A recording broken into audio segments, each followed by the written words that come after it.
বিসমিল্লাহির রহমানির রহিম।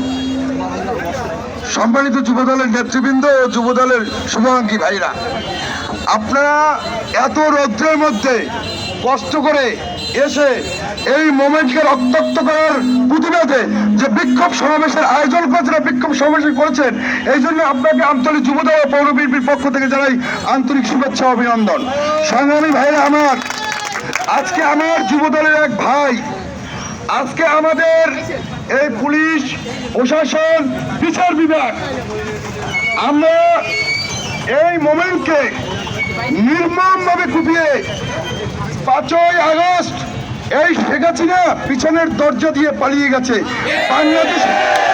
বাংলাদেশের কোনো জায়গায় আওয়ামী লীগ নাই। আজকে আমতলী আওয়ামী লীগ অবস্থান করতে আছে কোথায়? আমতলীর শীর্ষস্থানে টিউনের কাছে বাদল খান বসে আলাপ আলোচনা করে, চা কফি খায়।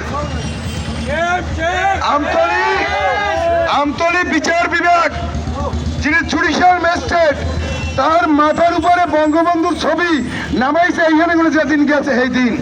সংগ্রামী নেতৃবৃন্দ আর উপদেষ্টা মহোদয়ের কাছে আমাদের অনুরোধ, এই বাংলাদেশে এখনো আওয়ামী লীগের প্রেতাত্মা বিচার বিভাগ, প্রশাসনিক বিভাগ, পুলিশ বিভাগ এদের মধ্যে বিচরণ করছে।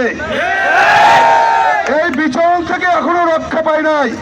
কালকে এক লোক ফোন করে বলে যে ভাই মাহবুবকে দেখি, মাহবুব ঘরে। আমি ওসি সাহেবের দ্বারা ফোন দিয়ে যাই, আপনি ব্যাপারটা দেখেন।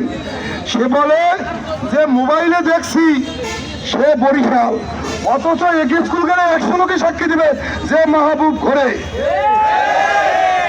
আমরা মাহবুবের বিচার করতে চাই না প্রশাসনিক ভাইরা, আমাদের বিচার আপনাদের উপরে ন্যস্ত করেছি, আপনারা সঠিকভাবে বিচার করবেন। যদি এর বিচার করতে ব্যর্থ হন, এই যুবদল, এই ছাত্রদল, এই বিএনপি প্রত্যেকের বাসা থেকে পিটিয়ে পিটিয়ে হস্তান্তর করবে। আমরা এই অনাকাঙ্ক্ষিত ঘটনা চাই না। আপনাদের উপর বিচার চাই, আপনাদের কাছে বিচার চাই। আমরা এই বিচারটা যেন ন্যায্য পাই।